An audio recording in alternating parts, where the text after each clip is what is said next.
নাজিৰা সমষ্টিৰ বিধায়ক ময়ূৰ বৰগোহাঁই ডাঙৰীয়া যোৱাকালি তেখেতে শিৱসাগৰ সমষ্টিৰ বিধায়ক অখিল দাক উদ্দেশ্যি দুআষাৰমান বক্তব্য ৰাখিছে যে তেখেতে আচলতে অহিংসা নীতিত বিশ্বাসী নহয়, তেখেতে হিংসা নীতিত বিশ্বাসী বুলি তেখেতে এটা বক্তব্য ৰাখিছে। আৰু অখিল দাক বিভিন্ন ধৰণৰ তেওঁ মন্তব্য কৰিছে আৰু তেওঁ এই কথাৰ যোগেদি এটা কথা বুজাব বিচাৰিছে যে তেখেতসকলে একদম গোটেই 3খন জিলাৰ মানুহক একেবাৰে আচলতে যিমান বেজীটোলৈকে কিনি দিছে আৰু অখিল দা একো কাম নাই কৰা বুলি তেওঁলোকে বুজাব বিচাৰিছে। তেওঁলোকৰ সেই কথাবিলাকত আমি সেইবিলাকে প্ৰমাণ পাইছোঁ বা দেখিছোঁ। এতিয়া প্ৰথম কথাটো হ'ল নাজিৰা সমষ্টিৰ যিগৰাকী বিধায়ক আছে ময়ূৰ বৰগোহাঁই ডাঙৰীয়া, তেখেতে শিৱসাগৰৰ মানুহক কেইদিন আহি কেইটা খোৱা দানা দিলে বা কেইটা চাউল দিলেহি, এইটো আমাৰ প্ৰথম প্ৰশ্ন তেখেতলৈ। আৰু তেখেতে যিটো কথা কৈছে এই কথাটো কি ভিত্তিত, কোনখন সংবিধানৰ ভিত্তিত, কেনেধৰণে তেখেতে ক'ব পাৰিলে, এগৰাকী মানুহক মুকলিকৈ ভাবুকি কিয় দিব পাৰিলে, তেখেতক আজিলৈকে কিয় গ্ৰেপ্তাৰ কৰা হোৱা নাই, তেখেতক আজিলৈকে কিয় আটক কৰা হোৱা নাই, কি অসম আৰক্ষীয়ে তেখেতলোকৰ মানুহক কি বিজেপি দলৰ বিধায়ক হওক বিজেপি দলৰ মানুহক তেখেতসকলক কি গ্ৰেপ্তাৰ নকৰে নেকি, তেখেতসকলক আটক নকৰে নেকি? আজি অখিল দাই যেনেধৰণে কামবিলাক কৰিছে শিৱসাগৰৰ মানুহক, আজি নাজিৰা সমষ্টিৰ নেপালী খুঁটিৰ যোনটো এৰিয়া আছে সেই এৰিয়াটোৰ মানুহে এটা টাইমত অভিযোগ কৰিছিলে যে তেখেতৰ যিগৰাকী বিধায়ক আছে ময়ূৰ বৰগোহাঁই ডাঙৰীয়া তেখেত তালৈ যোৱা নাই, তাত তেখেতক পহু খেদা দিছিল আৰু এগৰাকী ব্যক্তিক তাত পহু খেদা দিছিল। অখিল দাক কিন্তু তেনেধৰণে আচলতে মানুহে কটু বাক্য প্ৰদান কৰা কিন্তু আমি নেদেখিলোঁ। অখিল দাই যেনেধৰণে শিৱসাগৰৰ মানুহৰ সমষ্টিৰ কাৰণে কাম কৰিছে, দিনে ৰাতিয়ে কাম কৰিছে, সেয়া শিৱসাগৰৰ মানুহে দেখিছে, সেয়া অসমৰ মানুহে দেখিছে। কেৱল মাত্ৰ আপোনালোকৰ মানুহেহে নেদেখে নেকি? আজি মানুহৰ অৱস্থা কি? আজি নাজিৰা মানুহৰ, বেতবাৰী মানুহৰ, নিমাইজানৰ মানুহৰ, শিৱসাগৰৰ মানুহৰ অৱস্থা কি?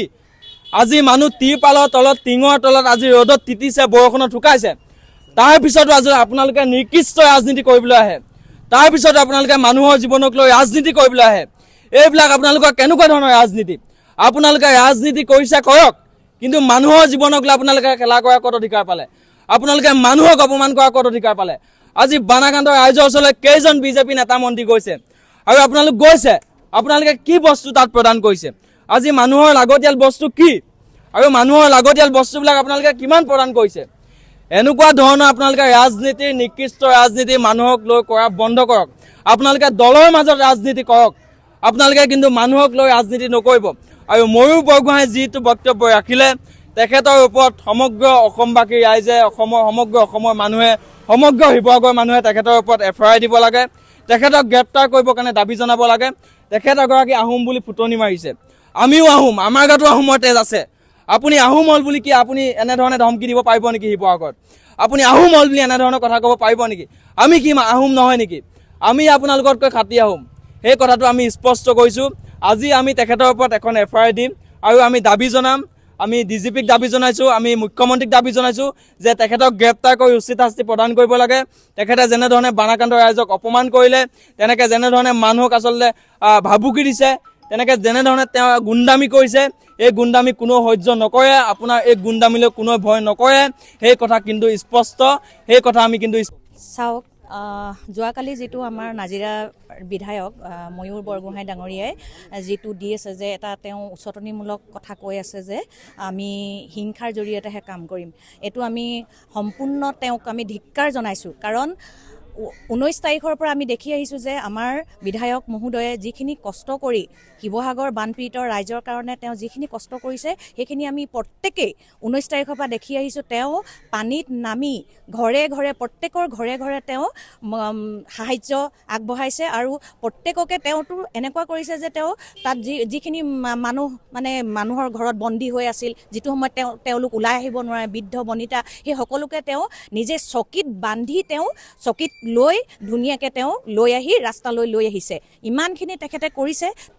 তাত আকৌ বিজেপিৰ কিছুমান নেতাপালি নেতাই, আৰু কালিও আমি শুনিছোঁ যে অকল ময়ূৰ বৰগোহাঁই ডাঙৰীয়া নহয়, বিজেপিৰ যিজন সভাপতি বিতুপন ৰায়দঙীয়া ডাঙৰীয়াই কৈছে যে আমি খাৰু পিন্ধি থকা নাই। তাৰ অৰ্থটো কি?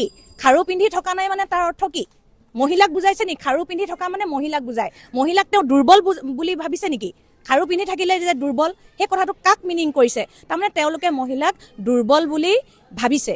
এইটো তেওঁ বিজেপি যিজন সভাপতি তেখেতে এই কথাটো কালি দেখা গৈছে আৰু তেখেতে কৈছে যে আমাৰ বুথৰ মহিলাৰ 2টা চৰে অখিল গগৈ ডাঙৰীয়াৰ কাৰণে যথেষ্ট।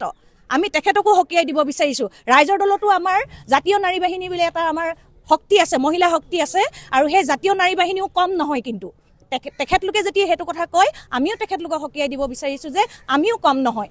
তেখেতলোকৰ মহিলাৰ সেই কথাটো যেতিয়া বিজেপিৰ এজন সভাপতিয়ে কৈছে, আমিও তেখেতলোকক তেওঁ সেই কথাটো যে ক'ব নালাগে, আৰু সেই বস্তুটো হিংসাত্মক, সেইটো এটা হিংসাত্মক কথা। যিটো ময়ূৰ বৰগোহাঁই ডাঙৰীয়াই যেনেধৰণে কৈছে, বিজেপিৰ সভাপতিজনৰো মন্তব্যটো হিংসাত্মক। গতিকে যাতে আমাৰ শিৱসাগৰৰ যিটো মানে সম্প্ৰীতি, যিটো যি দলৰে নহওক আমি সকলো একেলগে আছোঁ, একেলগে সম্প্ৰীতিয়ে মিলাপ্ৰীতি হৈ আছোঁ, আৰু সেই সম্প্ৰীতিত যাতে তেওঁলোকৰ মূল বিষয়ববীয়াবিলাকে উচতনি দি নাথাকে, তাক আমি আমাৰ জাতীয় নাৰী বাহিনীৰ পৰা তেওঁলোকক অনুৰোধ জনাইছোঁ, আৰু তেওঁলোকক সকীয়াই দিছোঁ যে ভৱিষ্যতে তেওঁলোকে যাতে এনেধৰণৰ বাক্য মুখৰ পৰা নুলিয়ায়।